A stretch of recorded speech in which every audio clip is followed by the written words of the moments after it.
എന്താണ് വസ്ത്രം? വസ്ത്രം എന്ന് പറഞ്ഞാൽ അല്ലാഹു സുബ്ഹാനഹു വ തആല നമുക്ക് നൽകിയ വല്ലാത്ത ഒരു നിഅമത്താണ്. അതുകൊണ്ട് തന്നെ ആ വസ്ത്രം അള്ളാഹുവിന് ഇഷ്ടപ്പെട്ട രൂപത്തിലേക്ക് മാറിയിട്ടില്ല. നമുക്ക് തോന്നിയ രൂപത്തിലാണ് അത് ധരിക്കുന്നത് എങ്കിൽ എന്തിനാ പിന്നെ നല്ലത്? നമ്മൾ വസ്ത്രം ധരിക്കുമ്പോൾ തഖ്വയുടെ വസ്ത്രമായിരിക്കണം. യാ ബനി ആദമ ഖദ് അൻസൽനാ അലൈക്കും ലിബാസൻ യുവാരി സൗആതികും വരീഷ.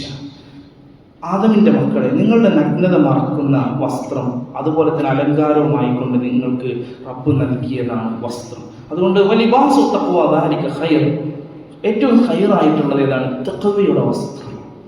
എന്താണ് തഖ്വയുടെ വസ്ത്രം? നമുക്ക് വസ്ത്രമൊക്കെ ധരിക്കാം. ഇസ്ലാം വെച്ച നിബന്ധനകൾ പാലിച്ചിട്ടേ വസ്ത്രം ധരിക്കാവൂ. ഏതെങ്കിലും സൂപ്പർ സ്റ്റാറുകളോ അല്ലെങ്കിൽ സ്പോർട്സ് സ്റ്റാറുകളോ അവരുടെ ജീവിതത്തിൽ അവർ കൊണ്ട് നടക്കുന്ന സ്റ്റൈലും മോഡലും തന്നെ വേണം എനിക്ക് എന്ന് നമ്മൾ വിചാരിക്കരുത്.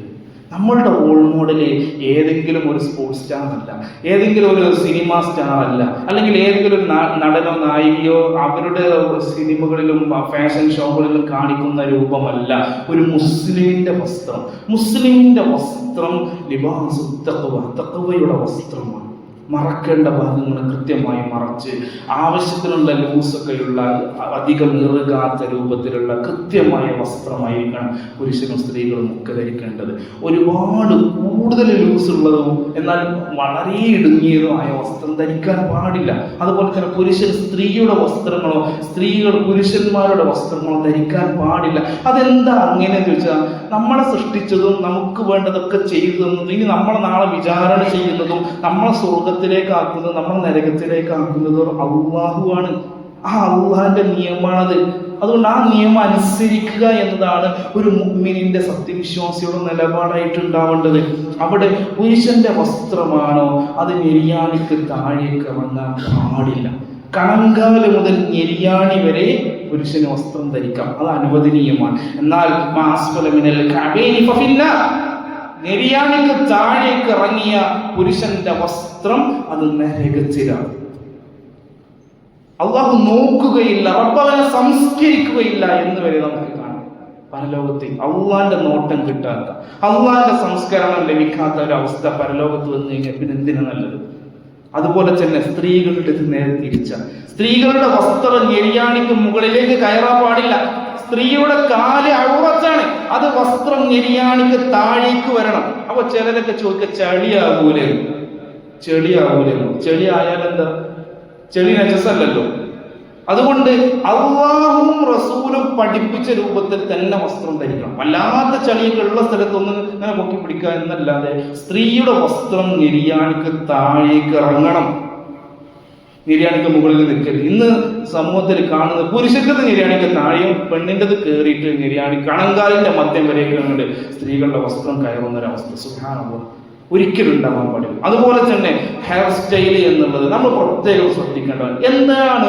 റബ്ബ് നൽകിയതാണ് നമ്മളുടെ ഈ രൂപവും അലങ്കാരവും ഒക്കെ. മുടി റബ്ബ് നൽകിയ അനുഗ്രഹമാണ്, അതിനെ ആദരിക്കണം. റസൂലുള്ളാഹി സ്വല്ലല്ലാഹു അലൈഹി വസല്ലം പറഞ്ഞു, മുടിയൊന്നും ചെയ്യാതെ നടക്കുന്ന ഒരാളെ കണ്ടപ്പോൾ എടോ നിനക്കിതൊന്ന് ചീകി ഒതുക്കി വെച്ചൂടെ എന്ന് റസൂൽ ചോദിച്ചിട്ടുണ്ട്. അതിനെ ആദരിച്ചൂടെ എന്ന് ചോദിച്ചിട്ടുണ്ട്. അതുകൊണ്ട് ആദരിക്കണം, പക്ഷേ കസ് പാടില്ല. എന്താണത്? ഒരു ഭാഗം മാത്രം കുറേ മുടിയെടുക്കുകയും ബാക്കി ഭാഗം ഇങ്ങനെ വളർത്തുകയും വെച്ചിട്ട് ചിലരുടെയൊക്കെ തലയിലേക്ക് നോക്കിയ ബാത്റൂമിലെ ബ്രഷ് പോലെ ഇരിക്കുന്ന തലകൾ, അങ്ങനത്തെ രൂപത്തിലൊന്നും മുടി ഉപയോഗിക്കരുത്. കൃതാവും മറ്റുമൊക്കെ വടിച്ചു കളഞ്ഞ് ചില ഭാഗങ്ങൾ പൂർണ്ണമായി വടിച്ചു കളഞ്ഞ് ബാക്കി ഭാഗങ്ങളിലേക്ക് മുടി നിർത്തുന്ന ആ ശീലമൊന്നും നല്ലതല്ല, മുസ്ലിമിന് യോജിച്ചല്ല. അല്ലാഹുവിന്റെ ശാപം കിട്ടുന്നതാണ്, റസൂലിന്റെ ശാപമുള്ളതാണ്. അതുപോലെ തന്നെ സ്ത്രീകളും പ്രത്യേകം ശ്രദ്ധിക്കേണ്ടത്, ഏതായാലും വസ്ത്രം ധരിക്കുന്നുണ്ട്, ധരിക്കുന്ന വസ്ത്രം പൂർണ്ണമായിരിക്കണം, അലങ്കാരം ഉണ്ടാകരുത്. ഇന്ന് പലരും പർദ്ദ ധരിക്കുന്നുണ്ട്, പക്ഷെ പർദ്ദയിൽ പോലും എംബ്രോയിഡറി വർക്കുകളും മുത്തുകളും മറ്റ് ഡിസൈനുകളും ഒക്കെ വെച്ചിട്ട് എന്തിനാ പിന്നെ പർദ്ദ? പർദ്ദ എന്നത് അലങ്കാരത്തെ മറച്ചു വെക്കാനുള്ളതാണ്. ഇന്ന് പർദ്ദക്ക് പർദ്ദ ഇട്ട് കൊടുക്കേണ്ട അവസ്ഥയാണ്. അതുണ്ടാവാൻ പാടില്ല. കളർഫുൾ ആയിട്ടുള്ള, വളരെ വർണ്ണാഭമായിട്ടുള്ള, കണ്ടാൽ മറ്റുള്ളവർ ആകർഷിക്കുന്ന തരത്തിലുള്ള വസ്ത്രമൊന്നും ഇട്ടിട്ട് പുറത്തിറങ്ങാൻ പാടില്ല പെണ്ണ്. വീട്ടിലിട്ടോട്ടെ, ഭർത്താവിന്റെ മുന്നിലിട്ടോട്ടെ, കുറച്ച് അന്യ പുരുഷന്മാർക്കിടയിലേക്ക് ഇറങ്ങുമ്പോൾ മറക്കേണ്ട ഭാഗങ്ങൾ പൂർണ്ണമായി മറച്ച് കൃത്യമായ ഹിജാബോട് കൂടെ മാത്രമേ ഒരു പെണ്ണ് പുറത്തേക്ക് ഇറങ്ങാൻ പാടുള്ളൂ. അതിന് അതിന്റെ പേരിൽ എന്ത് പിടിവാശി കാണിച്ചിട്ടും കാര്യമില്ല. ഇത് അള്ളാഹിന്റെ നിയമമാണ്. അള്ളാഹു സുബ്ഹാനഹു വ തആല കൃത്യമായി അറിയിച്ചു തന്ന കാര്യമാണ്. അതുകൊണ്ട് നമ്മൾ മനസ്സിലാക്കേണ്ടത്, സ്ത്രീകൾ ഏതായാലും വസ്ത്രം ധരിക്കുന്നുണ്ട്, അത് ഉള്ളത് ഫുൾ കൈ തന്നെയാണ്. ചിലർ ഫുൾ കൈ എന്ന് പറയും, ഹാഫ് കൈ ഉണ്ടാവുള്ളൂ, അല്ലെങ്കിൽ മുട്ടിന്റെ കുറച്ച് താഴേക്ക് ഉണ്ടാവുള്ളൂ. പേരിൽ ഫുൾ കൈ ഉണ്ടായതുകൊണ്ട് പരലോകത്ത് രക്ഷപ്പെടില്ല, അതിന്റെ പേരിൽ നരകത്തിലേക്ക് പോകേണ്ടി വരും. വസ്ത്രം ധരിക്കുമ്പോൾ സ്ത്രീകൾ പ്രത്യേകം ശ്രദ്ധിക്കുന്നതാണ് ഹിജാബ് ധരിക്കണം എന്ന് മാത്രമല്ല, അതിന്റെ പേരിൽ സമരങ്ങൾ വരെ നടത്തുക കാലഘട്ടമാണിപ്പോൾ. പക്ഷെ എങ്ങനെ ഹിജാബ് ധരിക്കേണ്ടത്? ഹിജാബ് ധരിക്കേണ്ടത് തല മറക്കുന്ന വസ്ത്രം മാറിടത്തിലേക്ക് താഴ്ത്തിയിടണം. നമ്മളല്ല, വിശുദ്ധ ഖുർആനിലെ സൂറത്തുൽ നൂറിൽ റബ്ബ് പറയാണ്, അവരുടെ മുഖം മറക്കാൻ ഉപയോഗിക്കുന്ന, തല മറക്കാൻ ഉപയോഗിക്കുന്ന വസ്ത്രത്തെ അവർ മാറിടത്തിലേക്ക് താഴ്ത്തിയിട്ട് കൊള്ളട്ടെ എന്നാണ്. അഥവാ ഒരു പെണ്ണിന്റെ കഴുത്തോ ചെവിയുടെ ഭാഗമോ മറ്റേതെങ്കിലും ഭാഗം പുറത്ത് കാണാൻ പാടില്ല. തോളുഭാഗവും തലഭാഗവും വേറെ അറിയുന്ന രൂപത്തിൽ വസ്ത്രം ധരിക്കാൻ പാടില്ല. തലയിൽ നിന്ന് നേരെ വന്ന് അതിങ്ങനെ നേരെ മാറിടത്തിലേക്കും തൻ്റെ തോൾഭാഗത്ത് ഇറങ്ങി നിൽക്കുന്ന രൂപത്തിൽ വലിയ വീതിയുള്ള ഷാളോ അതല്ലെങ്കിൽ സലഫി മഫ്ത പോലെയുള്ളതോ ആണ് ഒരു പെണ്ണ് തൻ്റെ തല മറക്കാൻ ഉപയോഗിക്കേണ്ടത്. എന്നിട്ട് അത് മാറിടത്തിലേക്ക് താഴ്ത്തിയിടണം. അത് അവിടെ വേറെ വസ്ത്രമില്ലാത്തത് കൊണ്ടല്ല, അങ്ങനെയാണ് വേണ്ടതെന്ന് അള്ളാഹിന്റെ നിയമമാണ്. ഇത് കേട്ട ആയത്തിറങ്ങിയ സൂറത്തുൻ നൂറിൽ ആയത്തിറങ്ങിയ ഉടനെ അങ്ങനെയല്ലാതെ വസ്ത്രം ധരിച്ചിരുന്ന ചില അൻസാരി സ്ത്രീകൾ അവരുടെ വസ്ത്രത്തിലേറെ ഉണ്ടായിരുന്ന ചില ഭാഗങ്ങൾ മുറിച്ചെടുത്ത് പ്രത്യേകതരം ചില മുള്ളുകൾ കൊണ്ടുവന്ന് മാറിടത്തിൽ അതുവരിങ്ങനെ പിൻ ചെയ്യുന്നത് പോലെ കുത്തിവെച്ചു എന്ന് വരെ നമുക്ക് കാണാൻ സാധിക്കും. കാരണം എന്താ?